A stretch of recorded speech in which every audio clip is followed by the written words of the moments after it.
Ay, grabe ang linaw. Grabe. Grabe oh. Isa to sa isa to sa napuntahan natin na na isa sa pinakamalinaw na napuntahan natin sa ngayon, no. Noong nakaraang episode natin ay pinuntahan natin ang magandang bayan ng Gabaldon, probinsya ng Nueva Ecija. Sa atin namang episode ngayon ay pupuntahan naman natin ang karatig probinsya ng Nueva Ecija. Walang iba kundi ang Aurora Province, sa bayan ng Aurora, Barangay Villa Aurora.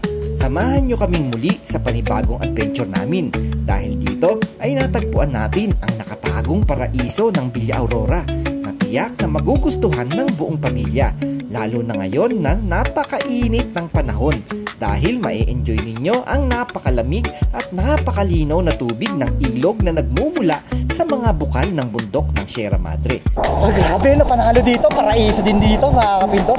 Grabe, ang sarap dito. Ang linaw ng tubig! Woohoo! Woohoo! Halika na at tuklasin natin kung ano-ano nga ba ang mga adventure dito.